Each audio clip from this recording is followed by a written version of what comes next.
Le invito a que vaya abriendo su Biblia en Gálatas capítulo 6, versículo 1. Seguimos con nuestra serie Temas de Importancia para la Iglesia. Este sería el tema número 21 y voy a hablar un poco acerca de los propósitos de la disciplina. Hace 15 días yo les hablaba sobre la disciplina de la iglesia. Hoy vamos a ver los propósitos que Dios tiene para su iglesia, y entre ellos pues está la disciplina y por qué Dios quiere que haya orden dentro de la iglesia. Y para eso vamos a estudiar Gálatas 6, 1. Le voy a esperar a que abra su Biblia allí y vamos a leer. Dice así Gálatas 6, 1: Hermanos,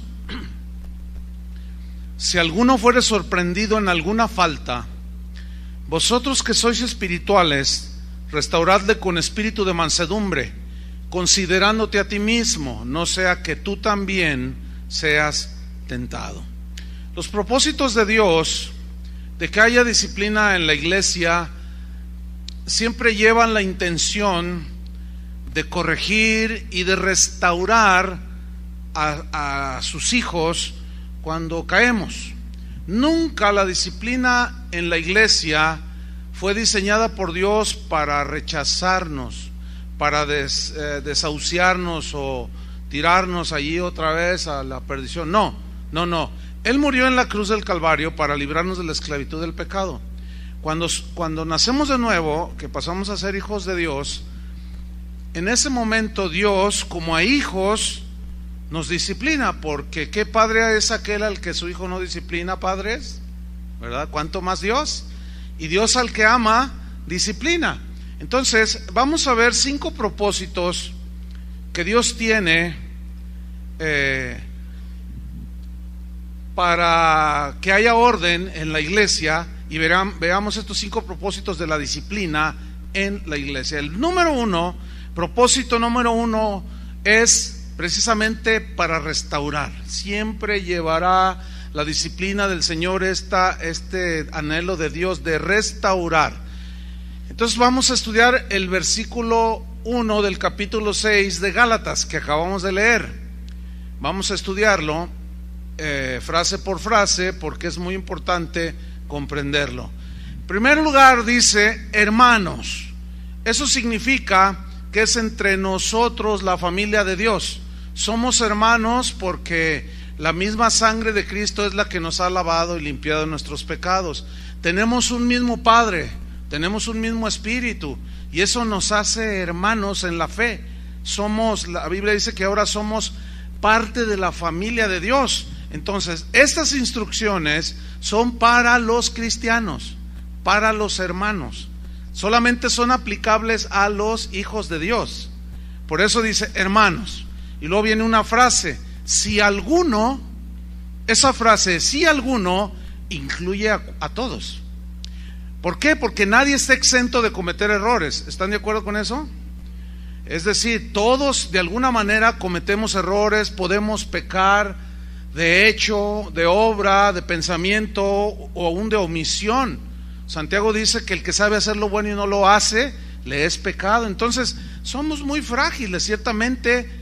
Ya no estamos esclavos del pecado, pero seguimos sujetos a tentaciones y a debilidades que precisamente nos hacen fallar, pecar, y esto nos saca del camino. Por eso el interés de Dios es restaurarnos pronto, rápido, para continuar en el camino. Por eso dice, hermano, sigo leyendo allí, si alguno fuere sorprendido.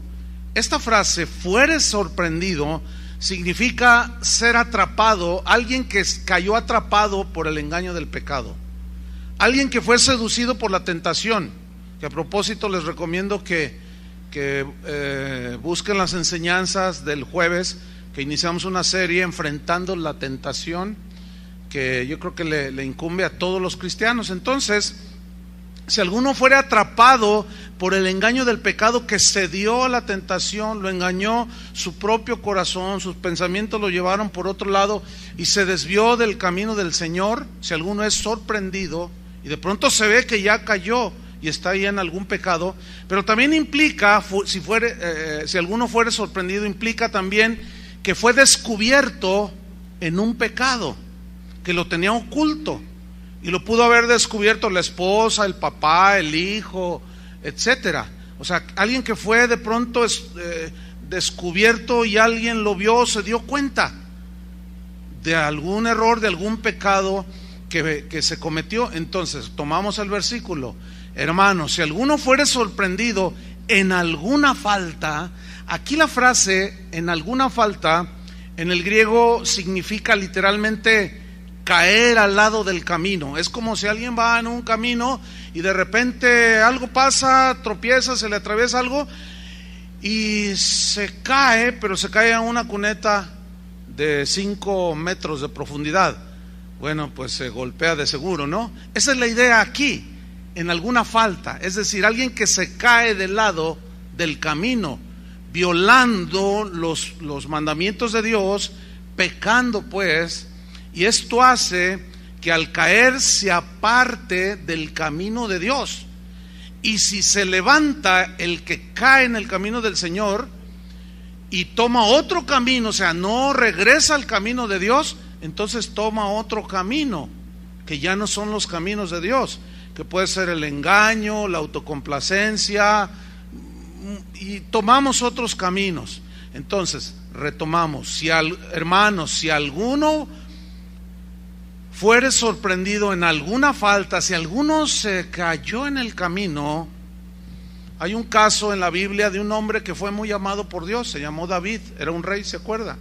Este hombre en verdad que amaba a Dios, en verdad que era un hombre piadoso, en verdad que era un hombre santo, pero un día se tropezó en el camino y se metió con una mujer que no era la de él y cometió pecados graves, y él trató de esconderlos, pero como era hijo de Dios, Dios inmediatamente puso cartas en el asunto y le mandó a un hombre, a un profeta llamado Natán. Y este Natán llegó delante de David y le cuenta a manera de una parábola una historia de un hombre que era muy rico y que llegó un huésped y tenía que darle de comer, pero también ahí no muy lejos había un hombre que tenía una ovejita, y el rico fue y le quitó la ovejita y se la sacrificó para darle de comer al huésped. Entonces David, ante esa historia que le está diciendo Natán, reacciona como lo que era un hombre justo, pero que en ese momento él estaba desviado del camino por su pecado. Y en ese momento surge el hombre de Dios y dice: ¿cómo? El que hizo semejante injusticia debe pagar por su injusticia. Y la sentencia en ese tiempo era la muerte, y dijo: el tal debe morir.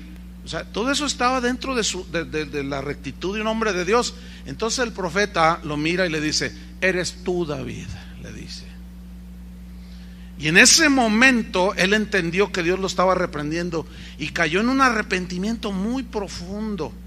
Entonces Dios lo hizo volver al camino, ¿entienden? Hay muchos pecados de distintos colores y sabores, como dirían por allí. Hay todo tipo de inmoralidad, hay enemistades, hay pleitos, hay contiendas, hay divisiones, hay envidias, borracheras. Y Pablo decía: yo de todas estas cosas les amonesto. No deben practicar eso. Dios nos sacó de la esclavitud de esos pecados, no podemos ser esclavos de nuevo.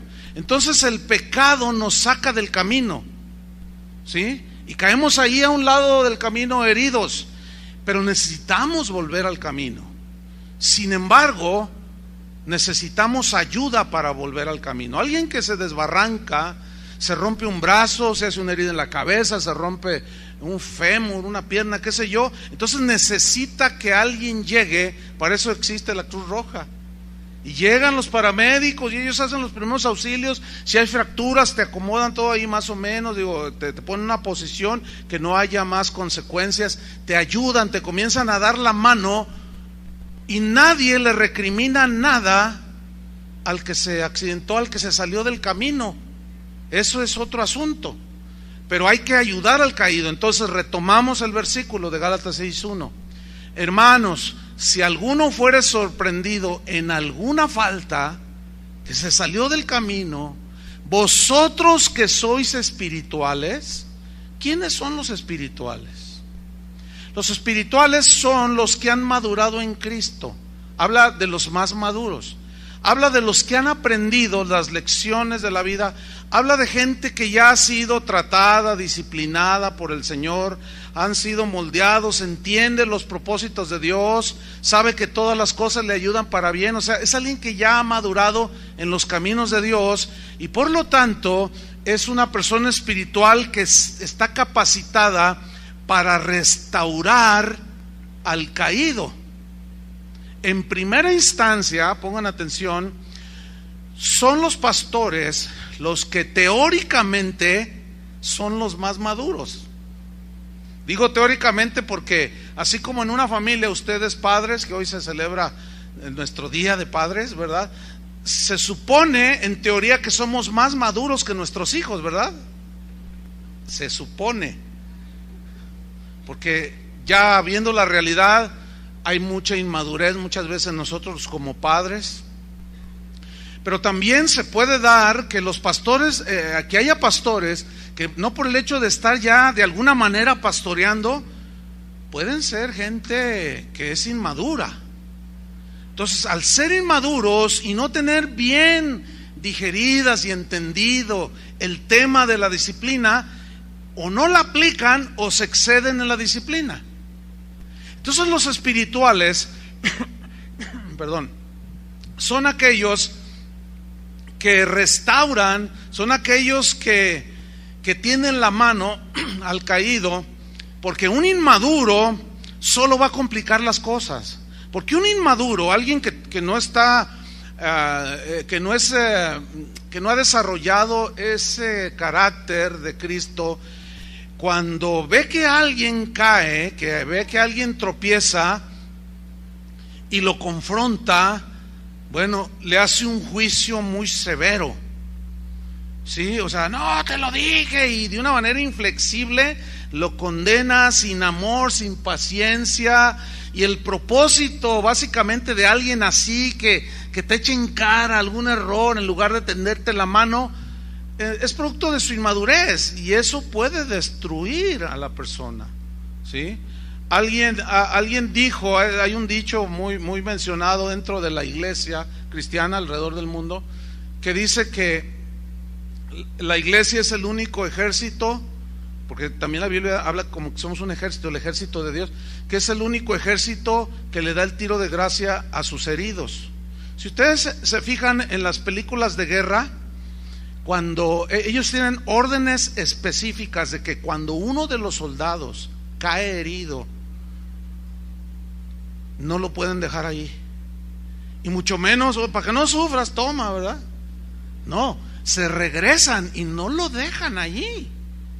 O sea, eso lo tienen bien metido. Hace un tiempo, unos meses, fui a los Estados Unidos y se me acercó un hombre que me manda correos, y él es soldado de los Marines de los Estados Unidos. Me dice, mire, pastor, yo estoy en Afganistán, he estado en Irak, primero en Afganistán, en Irak. Entonces me dice, mire, yo aprecio mucho que en internet uno tenga acceso allí a lo que ustedes predican. Y estando yo en el ejército y en campaña, bueno, nosotros tenemos internet, parece, él lo tenemos, y yo estudio la palabra de Dios. Entonces yo le comparto a los soldados, me dice, y ya tengo un grupo de soldados, pastor, que han recibido a Cristo. Oh, mira qué interesante. Entonces él se vino, porque les dan descansos, ¿sí? Y estaba en los Estados Unidos, coincidió una conferencia y se presentó conmigo. Entonces traía unas medallas que él se ha ganado, 3 medallas en combate. Entonces me dijo, hermano, yo le quiero regalar estas medallas que yo gané. Y yo le dije, no, pero esas son tuyas. Dice, sí, pero es que espiritualmente me ha ayudado con sus enseñanzas a ganar las batallas.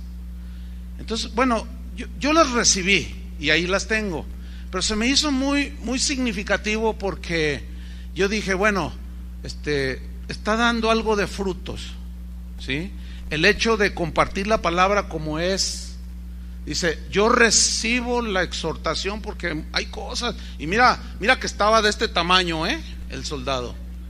Es latino él, pero estaba más alto que yo. Y mira, yo creo que fácil pesaba unos 120 kilos, pues así grandote.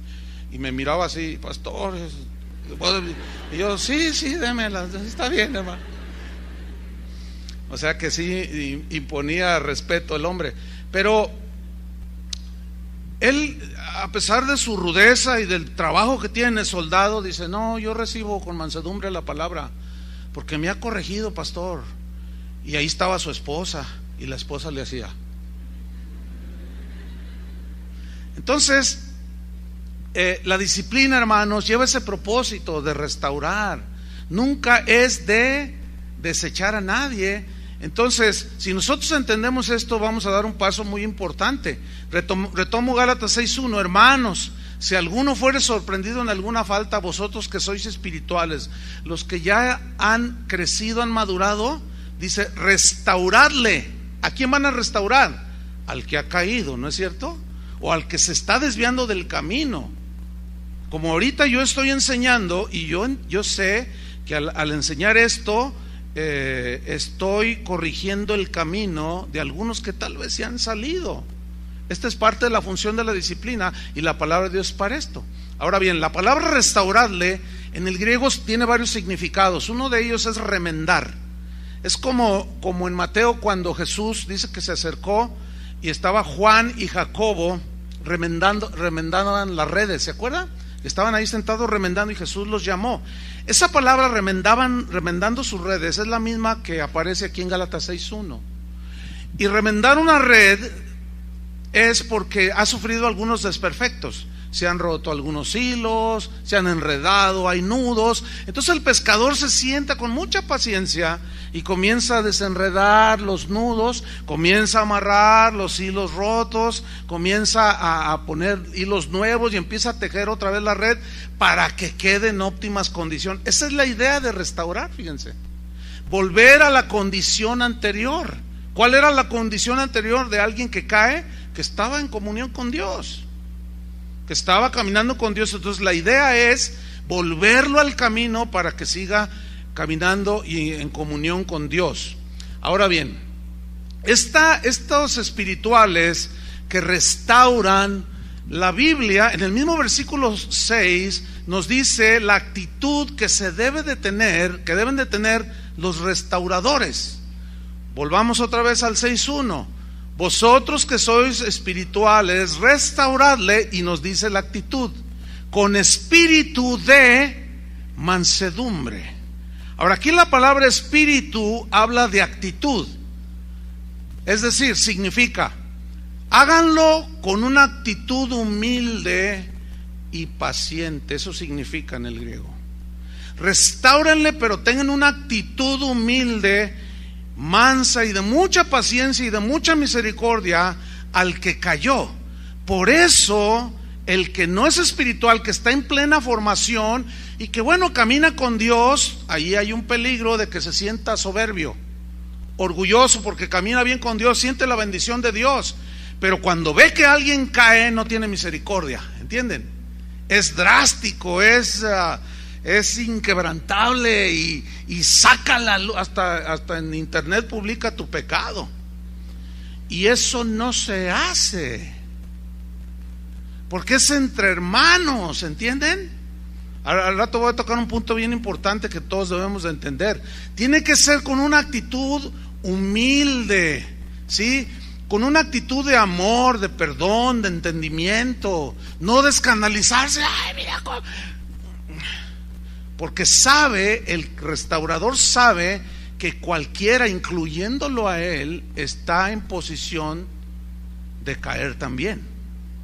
La Biblia, Pablo le dijo a los corintios, mire, el que piense estar firme, mire que no caiga. O sea, se refiere a algunos que estaban medio soberbios y enjuiciaban a otros, como si ellos no estuvieran en un momento dado propensos a la caída. Y si cae ese que es bien juzgador, ¿cómo le gustaría que le tendieran la mano? ¿Que le tendieran la mano o que le den un tiro de gracia? Pues que le tiendan la mano, ¿no? ¿Qué necesita uno que se desbarrancó? Que lleguen, oye, para que no estés sufriendo, y le tuerces el cuello. O saques un cuchillo y se lo metes aquí en la yugular. Pues no. Sin embargo, hay ciertas actitudes inmaduras de gente que no está capacitada para echarle en cara a nadie nada, porque el propósito de Dios, de la disciplina, es para restaurar, no para destruir a nadie, a los hermanos. Entonces los espirituales reaccionan con madurez cuando alguien ha caído y se preocupan por la vida espiritual del caído y se esfuerzan por hacerlo volver al camino. Por eso dice, deben de hacerlo con espíritu de mansedumbre. Entonces, estos que están firmes o los que restauran no se deben dejar de llevar de las emociones. Hay algunas maneras en que los que restauran se pueden dejar llevar por las emociones. Por ejemplo, una es ensañarse con el que cayó y tenerlo ya como que ya de aquí esta no sales, te vas a ir al infierno. Y no es así, la verdad. Porque ¿qué si se arrepiente ese que pecó? ¿Qué no dice la Biblia que si confesamos nuestros pecados, Él es fiel y justo para perdonarnos? Entonces, si ese que pecó se arrepiente y Dios lo perdona, y tú publicaste en internet el pecado de esa persona, ¿cómo le haces? Si ya todo el mundo se quedó con eso. Por eso esas cosas no se hacen, y menos públicamente. Eso es un signo de inmadurez total. El otro extremo, uno es ensañarse, pero el otro es tolerar, no hacer nada, taparle allí el pecado, ¿sí? Y no hacer nada, no. Por eso tiene que ser personas maduras que no se dejen llevar por las emociones. Miren, les voy a poner un ejemplo de llevarse por las emociones. Ahí está el papá, ahí está la familia. Entonces el muchacho comete un delito, se pelea allá y por la espalda le entierra una navaja a un vecino, una pandillita ahí en el barrio. Entonces la policía va a ir de oficio buscando al agresor, ¿cierto? Bueno, ¿qué debe de hacer? Esto está pesado, ¿eh? ¿Qué debe de hacer el papá? A ver, ¿alguien me puede decir? ¿Qué debe hacer el papá con el hijo que lo busca la policía? Bueno, muchos dijeron entregarlo. Bueno, en la justicia y en el hombre justo, eso es lo que debe hacer un papá, ¿sí o no? La pregunta es, ¿y se hace? No, porque la emoción, el sentimiento de padre lo lleva a tolerar eso y le dice, toma hijo, 50,000 pesos y vete a Estados Unidos. Y ahí el papá le está cubriendo al hijo. Y eso es un grave error, hermanos. Es un grave error. Entonces, o también el padre disciplina al hijo, pero está ahí en la disciplina y se va el padre a trabajar y la mamá de pronto se vuelve más buena que Dios y le levanta la disciplina y le dice, no le digas nada a tu padre, hijo, pero yo te doy. Él no te va a dar para que gastes. Mira, lo que hiciste sí está mal, pero no te preocupes, yo te doy. Escuchen bien, esos son errores muy comunes que cometemos como padres, pero también como pastores. Y la disciplina, para que tenga efectividad y restaure bíblicamente, por eso el restaurador no debe ser una persona espiritual, o sea, madura. Y eso mismo se puede aplicar en la familia también, ¿sí? Espero estén aprendiendo algo. Ahora, volvamos a Gálatas 6:1. Dice, hermanos, si alguno fuere sorprendido en alguna falta, vosotros que sois espirituales, restaurarle con espíritu de mansedumbre. Luego miren lo que viene a continuación, considerándote a ti mismo, no sea que tú también seas tentado y caigas también del lado del camino. Por eso no cabe el ensañamiento, ¿entienden? La inflexibilidad y el juicio severo contra el que cayó. Estoy hablando de entre hermanos, entre hermanos. Esto es muy importante. Estoy hablando entre hermanos. Al rato trataré otro punto importante que hay que saber. Entonces, el papá disciplina a sus hijos igual, así, considerándote a ti mismo, papá, porque a veces con los hijos somos inflexibles y cuando nosotros cometemos pecados, queremos que todo el mundo nos perdone y nosotros somos duros. Y no, ahí habla de una inmadurez, falta espiritualidad, falta discernimiento. Entonces hay que considerarse a sí mismo, porque el que cae en un juicio severo está en la posibilidad más adelante, nadie lo sabe, de poder caer en eso mismo o peor. Y eso es a lo que se refirió Jesús cuando dijo: porque con el juicio con que juzgáis seréis juzgados, y con la medida con que medís serás medido. Ahí sí cabe ese versículo. ¿Se acuerdan de la historia que Jesús contó, la parábola del hijo pródigo? Era un hombre que tenía 2 hijos, y uno de ellos un día le exigió su herencia, la tomó y se fue. Dice la Biblia, Jesús narrando la parábola, que el joven se gastó el dinero viviendo perdidamente, y anduvo con rameras, con prostitutas, andaba con los amigotes, se fue a Las Vegas, se apostaba que si el Canelo ganaba o perdía, qué sé yo, pero se gastó todo el dinero, dice la Biblia, viviendo perdidamente. Llegó al grado que se quedó sin nada y entró en una condición espantosa, al grado de que terminó cuidando cerdos.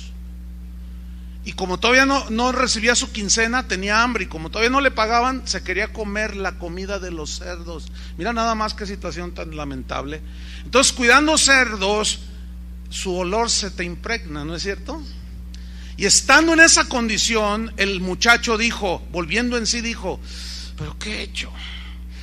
Voy a hacer lo siguiente, voy a ir a la casa de mi padre y le diré: Padre, he pecado contra el cielo y contra ti. ¿Sabe cómo se llama eso? Arrepentimiento. Entonces dice que se levantó como pudo de esa condición moral y espiritual y caminó hacia la casa del padre. Dice la Biblia que el padre estaba mirando hacia lo lejos. Yo me imagino que cada día miraba esperando que su hijo volviera.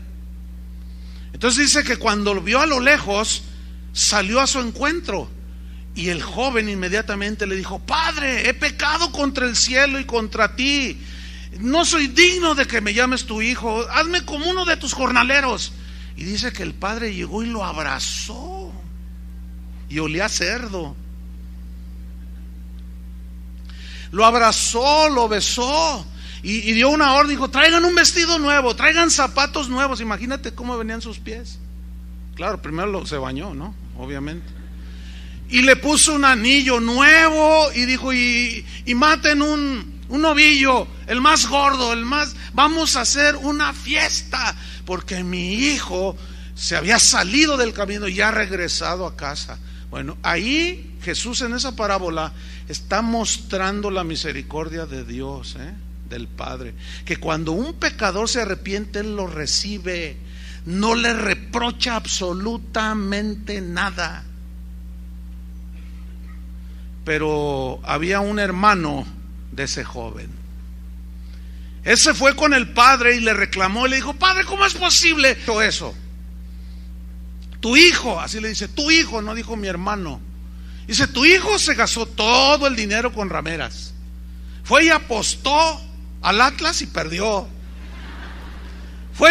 Se gastó el dinero, hizo un desastre con todo, papá. Y mira nada más lo que acabas de hacer con él. Tu hijo lo que merece es que le des un puntapié y lo lances por la ventana. Y mira nada más, le pusiste el mejor vestido, le pusiste zapatos nuevos, le diste un anillo, lo besaste, le hiciste fiesta.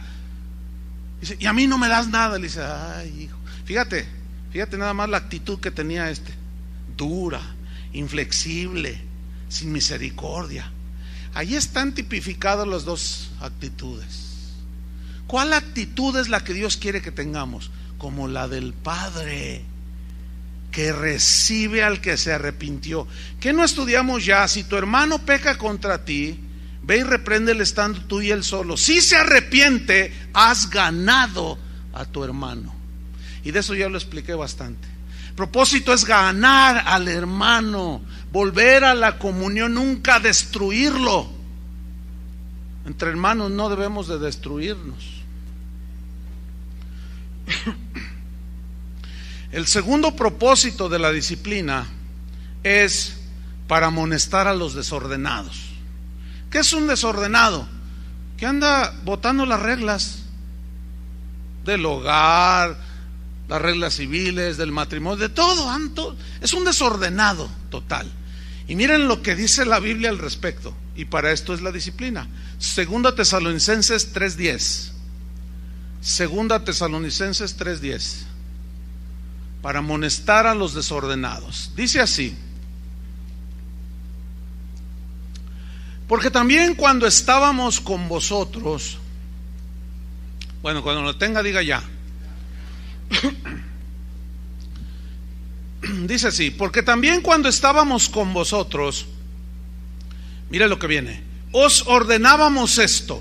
Es una orden, claro, es una orden que viene del cielo, ¿sí?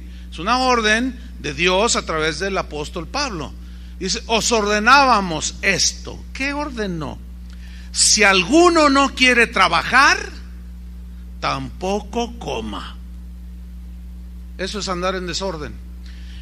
¿Qué sucedía en Tesalónica? Que algunos hermanos, algunos varones, a los que bíblicamente Dios nos encargó la tarea de proveer para la familia, no estaban trabajando, no hacían nada, solo vivían a expensas de otros. Y saben que de esto hay en todas las iglesias gente de este tipo, hermanos verdaderos que han nacido de nuevo, pero que andan desordenadamente. Son aquellos que no trabajan, que no estudian y son como sanguijuelas, nomás están chupando, ¿sí? Son como zánganos que no producen nada y nomás están viviendo a expensas de otros. Son aquellos que están metidos en las iglesias que, oye hermano Marcial, préstame 100 varos o 100 pesos para los que nos oyen lejos. Entonces, como es bien buena onda el hermano Marcial, ¿verdad? Pues órale hermano, 100 pesos, ¿verdad? $100 aproximadamente, órale, ahí está. Pero al rato se va acá con Carlos y como también es súper buena onda, le baja otros 100 pesos. Y luego se va con los de atrás y como también son mucho más buena onda que los de acá, no, pues a aquellos les baja 200. Y así se la pasa cada domingo. Y se va, pero si bien bendecido. Se va con $200 en la bolsa, porque a todos los bolseó. ¿Sí? Y la señora, la esposa, está allí toda avergonzada, así, toda penada, así. Porque no trabaja. ¿Sí? Y se la tienen bien escondidita. ¿Sabe que hay mucho de eso en las iglesias? Ahora, escúchenme bien.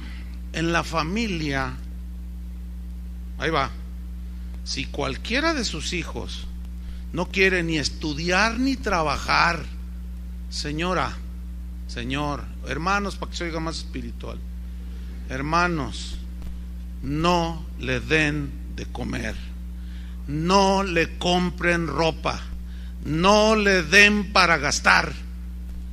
No me vean feo a mí, por el amor de Dios.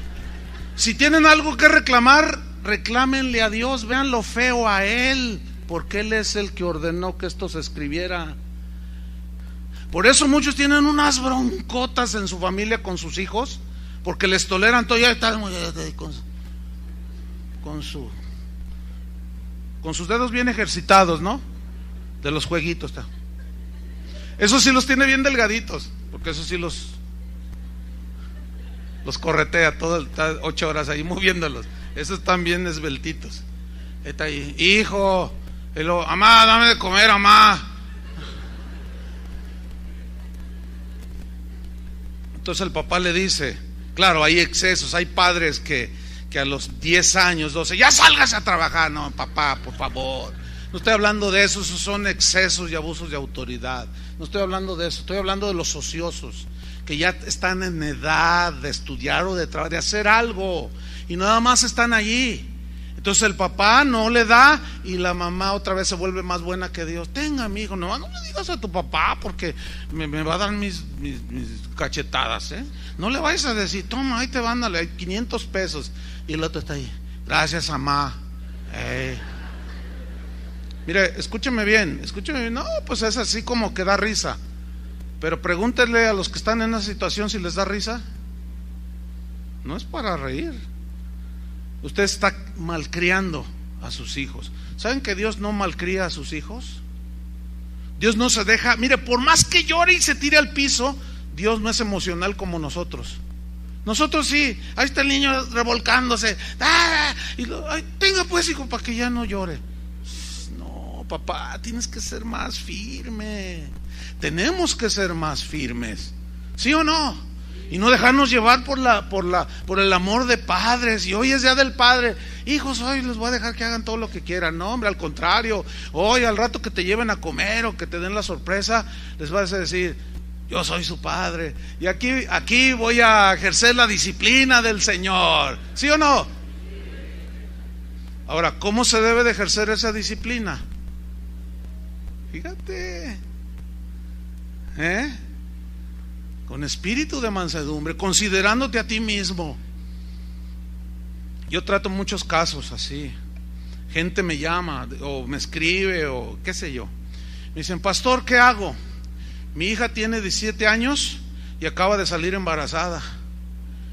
Lo primero que les pregunto es, ¿y cómo es la actitud de ella? Está profundamente arrepentida, pastor. Llora y le pide perdón. Miren, la oímos que está ahí en su cuarto llorando, pidiéndole perdón al Señor. ¿Qué hacemos? ¿La ha hecho? No, por el amor de Dios. ¿Cómo la vas a echar si está arrepentida? Cuando se rebelan y yo sabré lo que hago, ahí es diferente. Es como lo de Mateo 18. Llega un momento en que sabes que ahí está la puerta, amigo. Me duele mucho, eres como el padre de la parábola. Él no impidió que su hijo se largara, ¿verdad que no? Porque ya era grande, ya era adulto. Entonces, no debes de dejarte llevar por esa actitud. Entonces, yo les digo, mira, si está arrepentido, cerciórate que está arrepentida. Está totalmente arrepentida, pastor, lo puedo asegurar. Tiéndele la mano, no le reproches nada, levántala, ayúdala. ¿O no? ¿No dice eso la Biblia? En la iglesia a los pastores nos toca hacer eso. En la casa a los padres les toca hacer eso. Y entre la familia, tiene que ser como dice la Biblia. Pero volviendo a los desordenados, dice el versículo 10, si alguno no quiere trabajar, tampoco coma. Versículo 11, porque oímos que algunos de entre vosotros andan, ¿cómo? Desordenadamente, no trabajando en nada, sino entrometiéndose en lo ajeno. Esa frase última significa que andaban buscando a ver a quién le sacaban. Se entrometían en lo ajeno y viviendo de lo ajeno siempre. Mira, aquí hay un punto bien importante que quiero mencionar. Una vez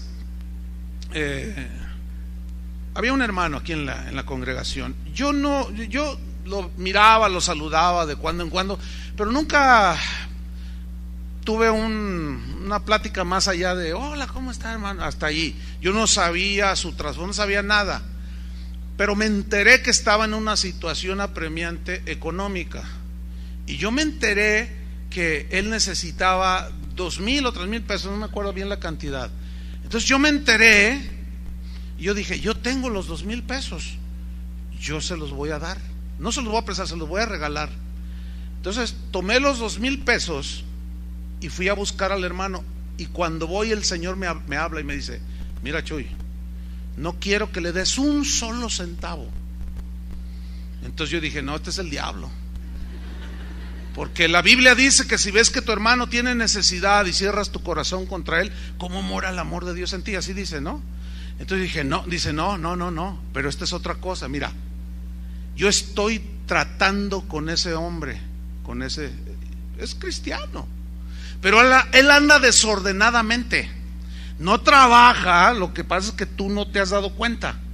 No trabaja y a todo mundo le debe. Cuando me puse a investigar, me di cuenta que le debía medio mundo aquí adentro. Entonces el Señor me dijo, si tú le das ese dinero, te estás metiendo en la disciplina que yo estoy tratando directamente con él. Si metes la mano, te voy a dar un manazo. Si metes la mano, te vas a meter en problemas conmigo. Eso fue totalmente nuevo para mí, hermanos, les confieso. Nunca me había encontrado con eso.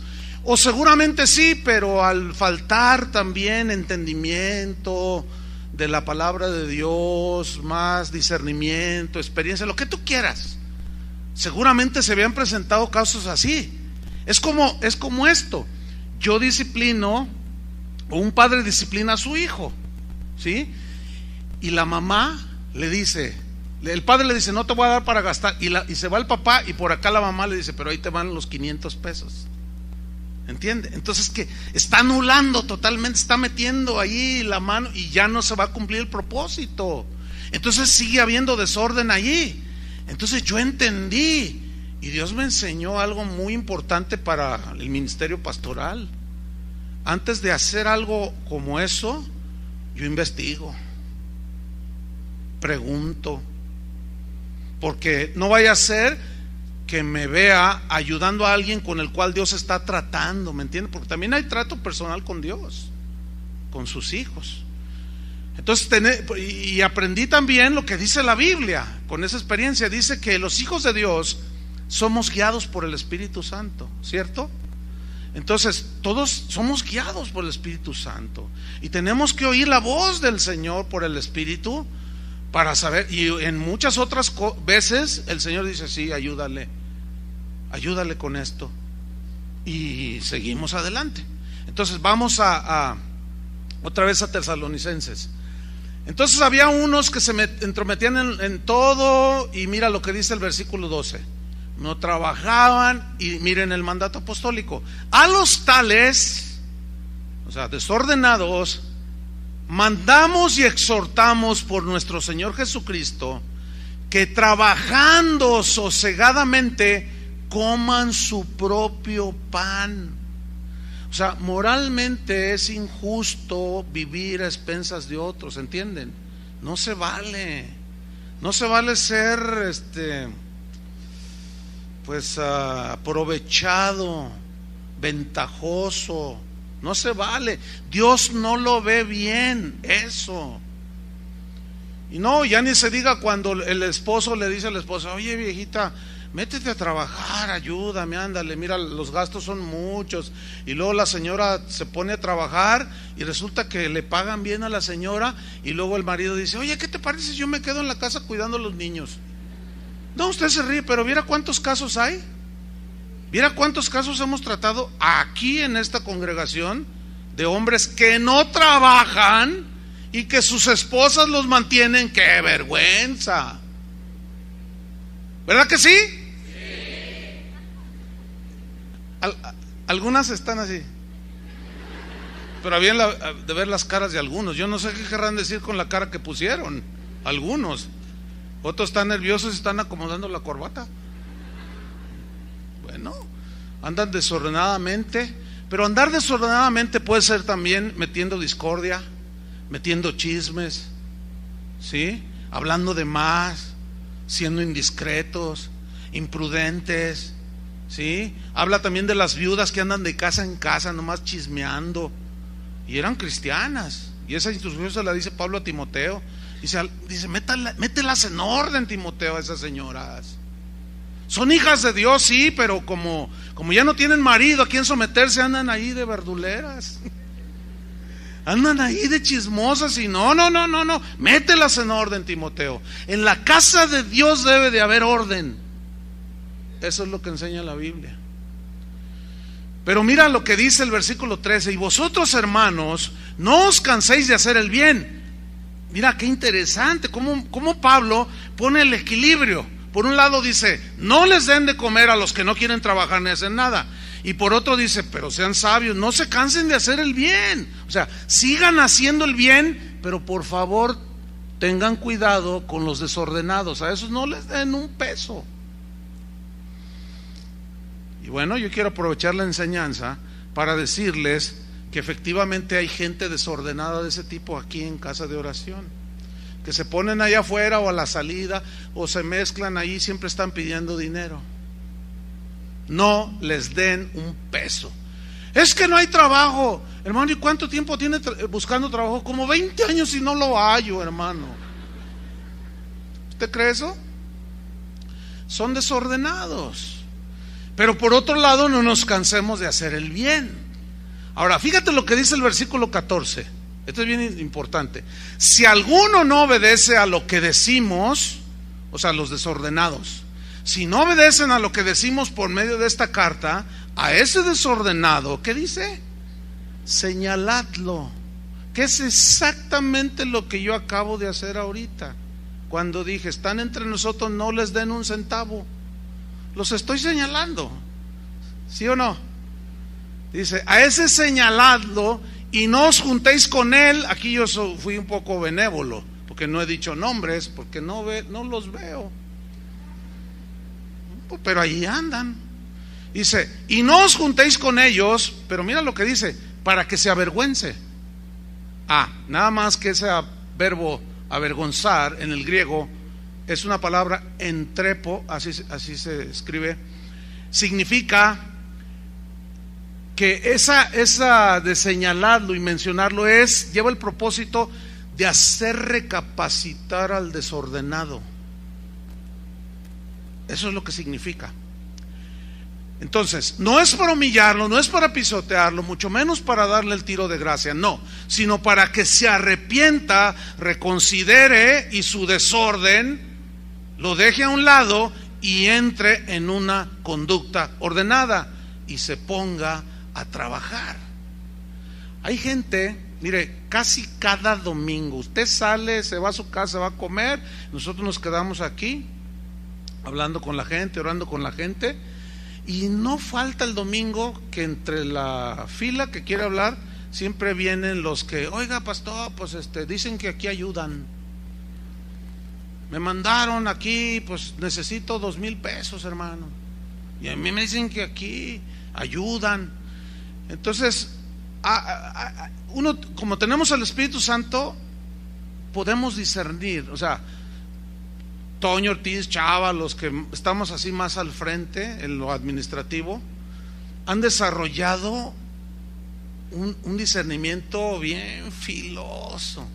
A veces hablamos con alguien y yo le hago a Toño una seña de que le dé y me dice, espérate. Me dice, no, espérate. Entonces le dice, mira, ¿no tienes trabajo? No. ¿Y a dónde vas? Todos van hacia Veracruz o Chiapas, porque los echaron de allá de Estados Unidos, ¿no?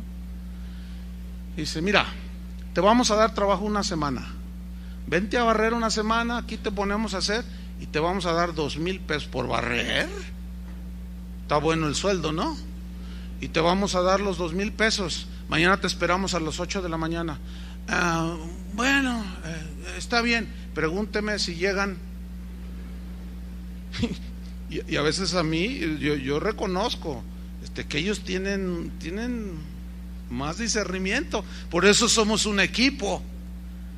Porque a veces yo he estado a punto a veces es al revés. A veces yo les digo, no, espérate. Por eso somos un cuerpo. Porque la gente es bien abusiva. Entonces, hay disciplina en la iglesia, hermanos. Mira, el versículo 15 nos dice precisamente cómo se debe tratar a este hermano desordenado. O sea, señálenlo, no se junten con él, para que se sienta él avergonzado y rectifique. Pero mira el versículo 15, mas no lo tengáis por enemigo. Ahí está el punto. ¿Lo alcanzan a ver? No lo tengas por enemigo, sino amonéstale como hermano. Aquí es hermano en la fe. Eso es bien importante. Entonces lo que Pablo está diciendo es aconsejando a la iglesia que debe de haber una disciplina para los desordenados, que no se les apoye económicamente ni se junten con ellos, para que ellos reconsideren y vuelvan al camino y entren al orden. Ese es el propósito de este pasaje, fíjate. El tercer propósito de la disciplina es para llevarnos a una fe sana. Busque en Tito capítulo 1 versículo 10, para llevarnos a una fe sana. Y aquí vamos a tocar un par de puntos muy importantes. Tito 1:10 dice así: porque hay aún muchos contumaces, significa rebeldes, habladores de vanidades, mira, y engañadores. Aquí se refiere claramente a los falsos maestros, a los falsos apóstoles. Algunos son herejes, no son hijos de Dios, pero están entre el rebaño. Y mira lo que dice, versículo 11: a los cuales, a esos rebeldes, habladores, engañadores, a los cuales es preciso tapar la boca. Miren lo que hacen estos, que trastornan casas enteras, enseñando por ganancia deshonesta, o sea, para sacarle el dinero a la gente, cosas que no convienen, lo que no conviene. Y uno de ellos, su propio profeta, dijo: los cretenses siempre mentirosos. Uy, ese es el rasgo de los falsos maestros. Malas bestias, o sea que son indomables. Se refiere a una bestia indomable, rebelde, así contumaz, eso significa. Dice, glotones ociosos, o sea, come y no trabaja nada, y están como el zángano. Aparte de eso, enseñan herejías y cosas torcidas. Entonces, esta instrucción apostólica a Tito, que era un pastor, le está enseñando que a los falsos maestros, pongan mucha atención, hay que rechazarlos tajantemente. ¿Por qué? Porque engañan a los hijos de Dios con falsas doctrinas.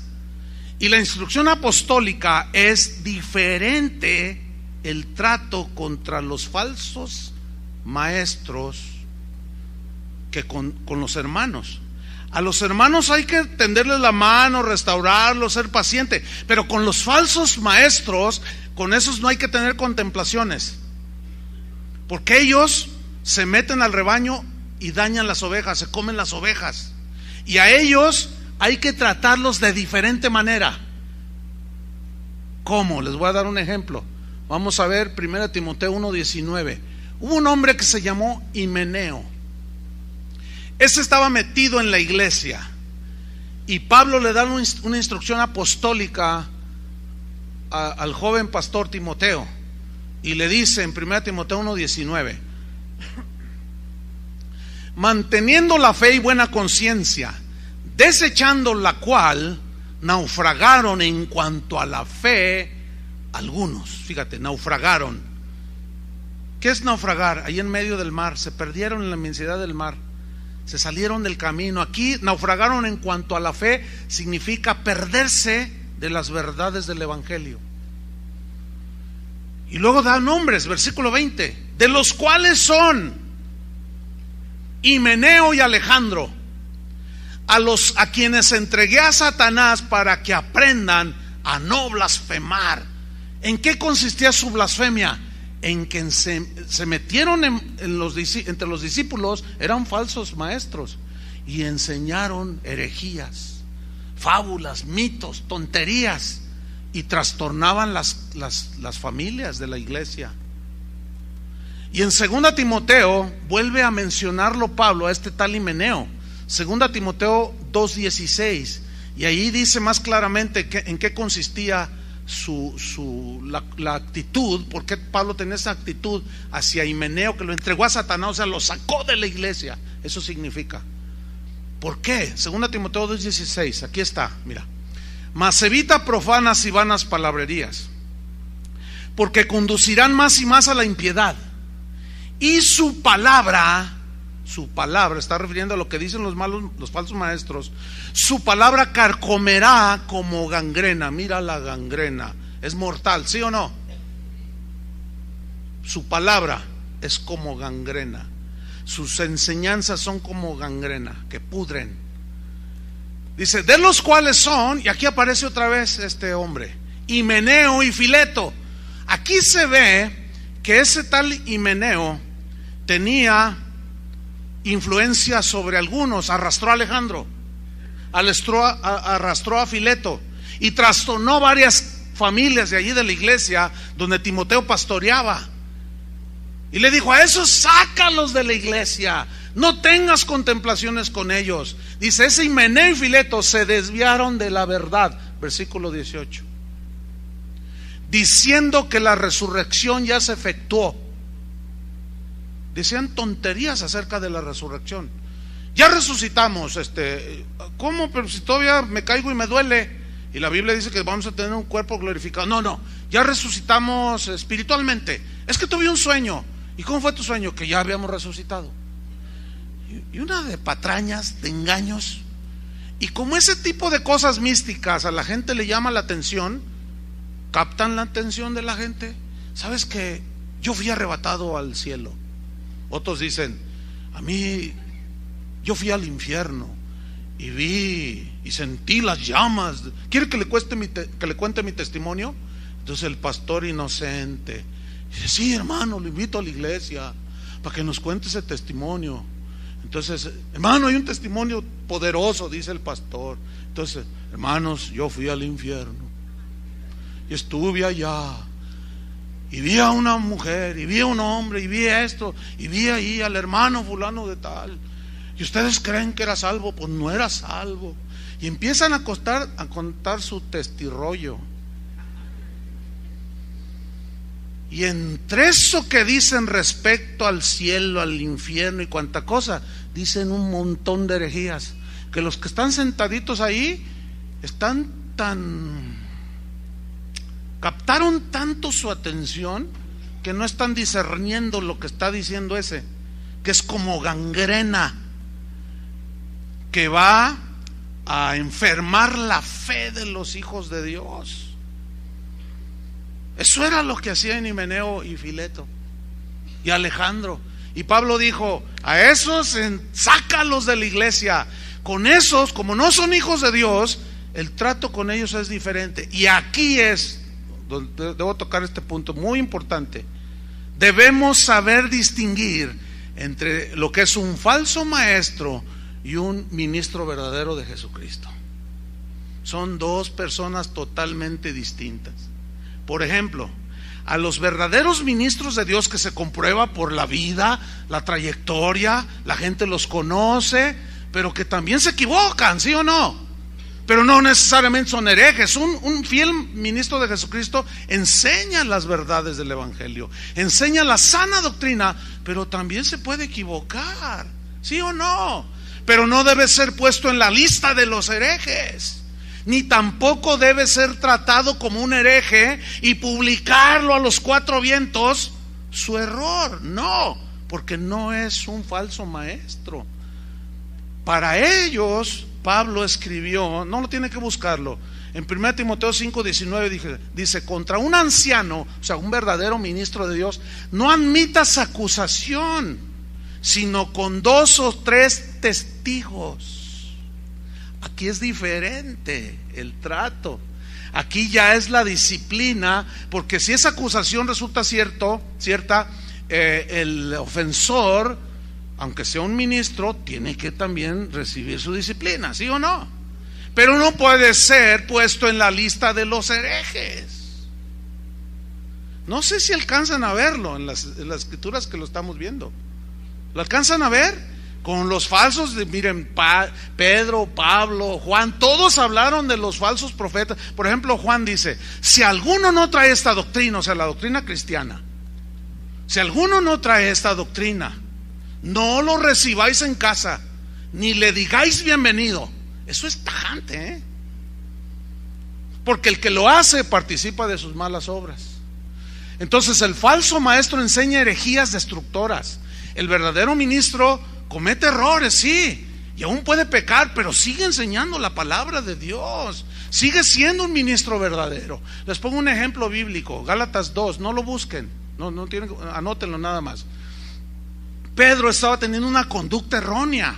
Se juntaba con los judíos y les decía, sí, no hay que comer cerdo, hay que circuncidarse, hay que guardar el sábado. Y luego se iba con los gentiles y les decía, no, con la fe y el amor hacia el Señor y la fe, con eso basta. Y luego veía que llegaban los judíos y titubeaba, y luego, ¿qué estás haciendo? No, les estoy diciendo que pues que deben de guardar la circuncisión. O sea, Pedro estaba con un pie acá y otro acá, como queriendo quedar bien con judíos y gentiles. Pablo se dio cuenta y dice ahí claramente que lo reprendió públicamente. Le dijo, Pedro, esa no es una conducta, la mejor conducta de un ministro de Dios. Te estás comportando de una manera no sincera, sino hipócrita.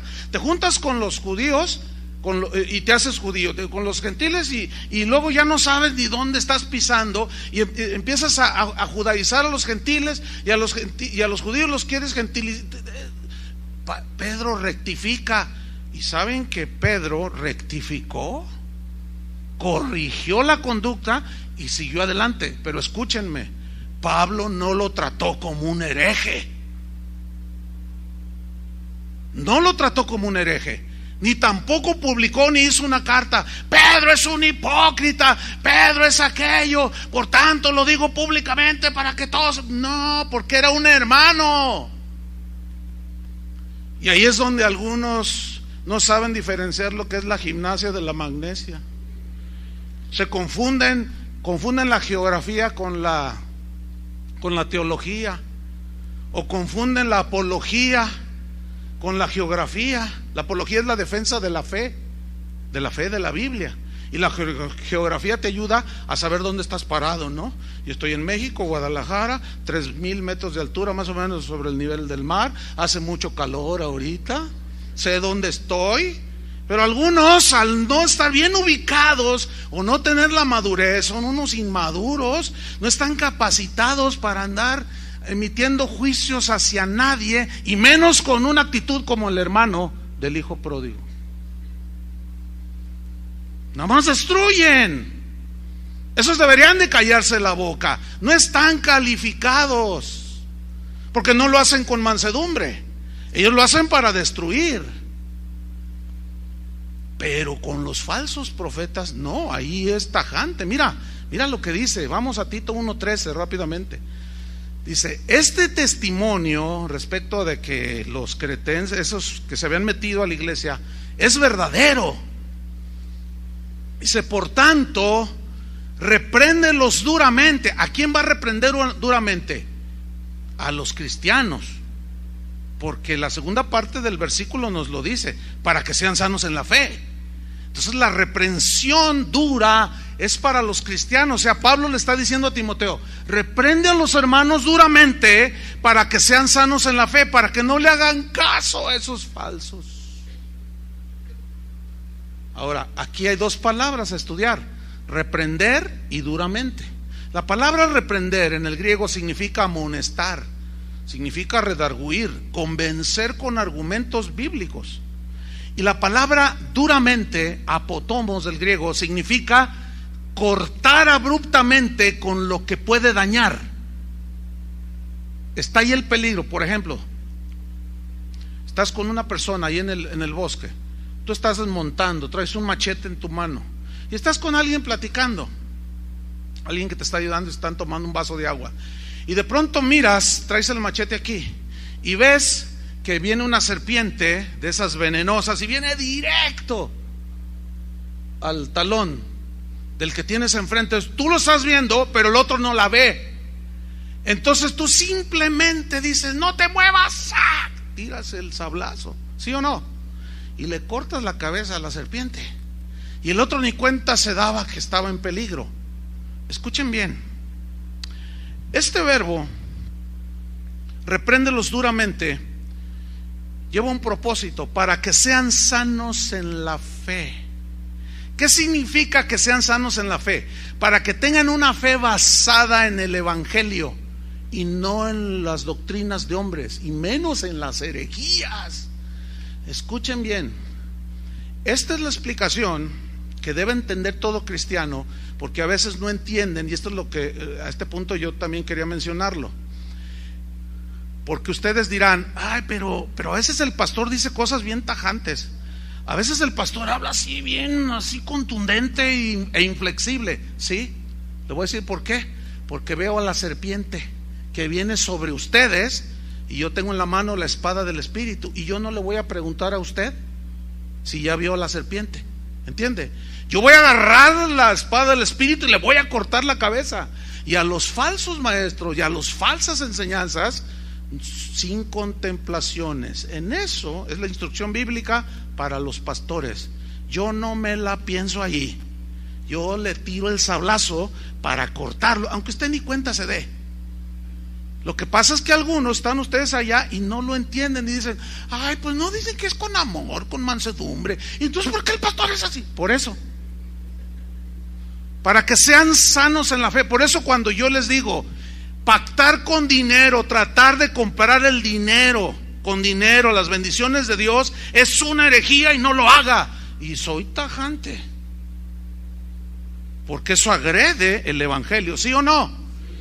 Pero muchos dicen, no entienden esto, dicen: pastor, ¿usted qué se mete con esa gente? Usted nomás criticando a esa gente. Déjenlos que hagan de las suyas, usted haga su trabajo. Esa gente no sabe lo que es el pastorado, no entiende esta parte que nosotros entendemos perfectamente. Yo lo entiendo perfectamente. Por eso, mire, le digo con todo respeto, yo seré tajante y seré contundente en decir las herejías y contrarrestarlas con las verdades de la Biblia. Si yo les digo: hermanos, ¿qué tienen que andar yendo al Telmex pagando $1,000 para ir a oír cantar a un cantante cristiano? Eso es prostitución del Evangelio, porque usted está pagando para ir a ver a la persona. Y usted dirá: yo voy a ir a adorar a Dios. No me diga, eso no es verdad. A otro chango tu banana, pero esa no me la como yo, porque para adorar a Dios no se tiene que pagar. Eso es una agresión a la santidad de Dios. ¿Cómo yo voy a ir a pagar? Bueno, en eso soy contundente, porque andan muchos ahí buscando ganancia deshonesta, y las ovejas están allí. Entonces, al decirlo contundente, a mí no me importa. Bueno, sí me importa en una manera, que usted lo entienda. Si no lo obedece, allá usted. Pero yo sé que detrás de todo eso está la instrucción para mí, para que sean sanos en la fe. Es como cuando tú disciplinas a tus hijos. El niño no va a entender: ya no me quieres. Y tú sabes acá que si la quieres a tu hija. Es lo mismo, es lo mismo. Algunos me reclaman y hasta me mandan correos: mire, pastor, todo me gusta, pero cuando usted habla háblenos de lo bonito del Señor. Ay, hermanos, qué lindos son. Usted no me va a decir a mí qué tengo yo que hacer o qué no tengo que hacer. Creo que estoy suficientemente grandecito para saber lo que estoy haciendo, ¿o no? Es como si tu hijo te dice: mira, papá, tú tienes que levantarte temprano para ir a trabajar, tienes que hacer esto, tienes que manejar bien la maquinaria, no tomes mucho café, te va a hacer daño, te tomas 15, y te empieza a decir lo que tienes que hacer. Por el amor de Dios, por favor, hermanos, déjenme hacer mi trabajo, ustedes hagan su parte, ¿de acuerdo? Por eso contra esos soy tajante, pero con los hermanos es diferente. A esos, bueno, se les llama, se les habla considerándonos a nosotros, se les dice: hermano, rectifica, arrepiéntete, se les mete en disciplina. La gran mayoría de los que disciplinamos aceptan la disciplina. Fíjense, esto es importante decirlo, pero hay quienes no, entonces ya no voy a... No, usted no está calificado, necesita ahí sentarse a banca, ¿verdad? Me largo de esta iglesia. Bueno, La Biblia dice en Hebreos 12: hijos míos, no menosprecies la disciplina del Señor. Menospreciar significa salir huyendo. Y muchos salen huyendo de la disciplina. Es posible que aquí haya gente que vino huyendo de la disciplina de otra iglesia. Aquí vas a hacer lo mismo que hiciste por lo que te disciplinaron. Pero si allá hubo disciplina, aquí también hay. Entonces, ¿para dónde te vas a hacer? No hay mucho para dónde hacerse, pero es por tu bien. Si lo alcanzas a ver, le das gracias a Dios, y si no, te vas a ir. Buen viaje. Pero te aseguro que no vas a crecer. Y rapidísimo, cuarto, penúltimo y último propósito de la disciplina es para producir santidad en los hijos de Dios. Ese es el cuarto propósito. Producir santidad. Mira lo que dice en Hebreos 12, versículo 8: pero si se os deja sin disciplina, de la cual todos han sido participantes. ¿Cuántos? Todos. Entonces serían bastardos y no hijos. Por otra parte, tuvimos a nuestros padres terrenales que nos disciplinaban y los respetábamos. ¿Por qué no obedeceremos mucho mejor al Padre de todos y viviremos? Dice, y aquellos, o sea, nuestros padres, ciertamente por pocos días nos disciplinaban como a ellos les parecía, pero o sea, Dios, nos disciplina para lo que nos es provechoso, para que participemos de su santidad. ¿Saben para qué nos disciplina el Señor? Para apartarnos del pecado y participar más de su presencia, de su santidad, de su pureza, ¿me entienden? De su justicia, de su misericordia. Estamos disfrutando en realidad la relación con Dios. Y por último, el quinto y último propósito de la disciplina es para que demos frutos del carácter de Cristo en nosotros. En el versículo 11 de Hebreos 12, ahí está, dice Hebreos 12:11, dice así: es verdad que ninguna disciplina parece al presente ser causa de gozo, ¿no? ¿A quién le gusta que lo disciplinen? No, a nadie. Sino de tristeza, sí, porque duele. Pero, dice, mira ese pero después de la disciplina que lleva el propósito de todo eso que ya vimos, da fruto apacible de justicia a los que en ella, en la disciplina, han sido ejercitados. Y aquí resalta la palabra frutos. Qué bonita palabra, frutos. Los frutos de una nueva creación, los frutos de un hijo de Dios: amor, paciencia, bondad, fe completa en el Señor, confianza completa en el Señor, mansedumbre, paciencia, frutos. Qué bonita. ¿Les gustan los frutos? A mí me encanta la fruta, Yo soy bien frutero. Si no hay fruta en la casa, siento que como mucha fruta. Pero tengo un gusto muy especial desde niño. Cuando yo mismo corto la fruta del árbol, siempre me ha sido un deleite. Es más, le voy a decir algo. Yo soy de un lugar, soy de San Luis Potosí, donde hay muchas tunas. Y cuando yo era un niño, mi abuelo me enseñó a comerme las tunas en el nopal. A veces hay tunas en mi casa y a veces hay gente allí, hermanos o alguien, entonces yo las agarro y ¡ay, te vas a espinar! Yo no digo nada, ¿no? Y las agarro y ¡ay, oye, ¿cómo lo hiciste? No, pues es que mi abuelito me enseñó. Yo sé comerme la tuna en el nopal, está ahí y yo sé meterle el cuchillo allí mismo, están todas las tunas así. Yo le sé meter el cuchillo, hay una técnica, y meto la mano y saco la tuna y no me espino nada. Tengo un gusto así, me gusta mucho. Entonces me regalaron un platanito así, una planta así chiquita. Entonces yo quería tener una en mi casa.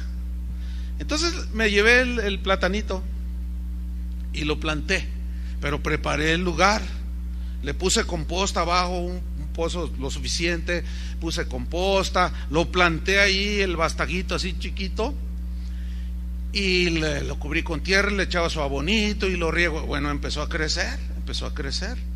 Y ya llegó un momento que estaba de mi tamaño y siguió creciendo. Yo lo miraba y casi todos los días lo miro, lo tengo ahí enfrente.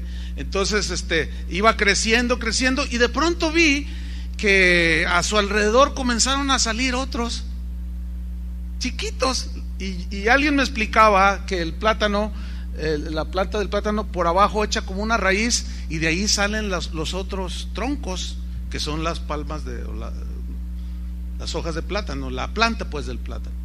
Entonces, no hombre, que sale 1, 2, 3, 4, y empezaron a crecer todas. Y de pronto, un día, mirando la planta, vi que echó como una vaina color violeta. Pues esa es señal de que ya va a dar fruto. Y empezaron a salir un montón de florecitas, y empezaron a crecer.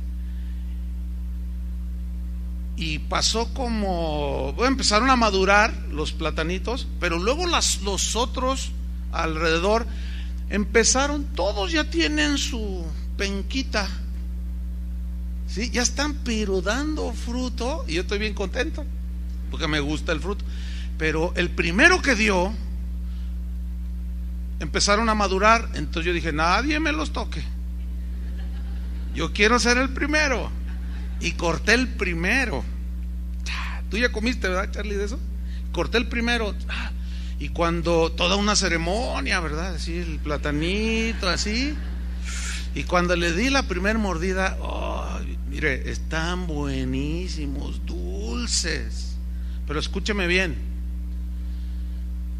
Cuando yo lo planté, que me lo dieron, yo tenía en mi mente que diera fruto, y yo lo cuidé. Y cuando venían las hormigas, entiéndese, falsos maestros, sacaba el fumigador y ¡árale! No se le acerquen aquí al platanito. Ni le puse una cerca. Y venían las ardillas, entiéndanse, profetas falsos, que vienen y se quieren comer. Y no, esos hay con una resortera. Y órale, y espantar las ardillas. Y lo cuidé para que creciera. Y creció sano, fuerte, y ahorita estoy disfrutando del fruto. Eso es exactamente lo que Dios hace con nosotros. Nos toma chiquitos, nacemos, nos planta en su huerto, en su terreno, en su viña, en su casa, y nos va cuidando, ¿sí? Y pone a los jardineros, entiéndase, los pastores, para que cuiden el huerto del Señor. Y cuando se meten las víboras, y cuando se meten los lobos, y cuando se meten las hormigas y todo eso, el jardinero espanta todo. ¿Por qué? Porque Dios quiere que des fruto, pero te cuida. Y a veces cuando ya alguna hoja ya está seca, la cortas y va. Eso es lo que Dios hace, hermanos. ¿Cuántos le dan gracias a Dios por la disciplina? Porque Él quiere que demos fruto. ¿Sienten en esta enseñanza el amor de Dios? Yo sí. Para mí es muy claro. Démosle gracias a Dios. Señor, te damos muchas gracias porque tu palabra siempre nos enseña. Gracias, Señor, porque somos tus hijos y reconocemos que necesitamos tu disciplina. Es importante para nosotros, Señor. Gracias porque tu disciplina es una extensión de tu amor. Gracias, Señor, porque tú así diseñaste la iglesia. Tú quieres que sea un lugar de orden. Y cualquiera de nosotros, Señor, puede tener un tropiezo, pero aquí nos dejaste la dinámica, las instrucciones de cómo deben ser tratados los asuntos que surgen en la iglesia. Te damos gracias porque tu sabiduría es mejor que la nuestra, Señor, y queremos ajustarnos a lo que tu palabra dice. Señor, cuando alguno en este lugar caiga, no se tolerará el pecado, pero sí se restaurará, se tenderá la mano, se tratará de volver al camino al que se equivocó, sea quien sea, con misericordia, con mansedumbre, considerándonos a nosotros mismos, porque todos estamos en una línea muy delgada para también cometer errores y pecados. Gracias, Señor, porque tú nos estás llevando hacia esa madurez, ese crecimiento, para al final de todo dar fruto. Por eso es que si andamos en desorden, hay disciplina. Si andamos en cosas que no son de ti, hay disciplina, para que participemos de tu santidad y para dar frutos que glorifiquen tu nombre. En el nombre de Jesús, gracias, Señor. Amén. Que Dios los bendiga a todos, hermanos.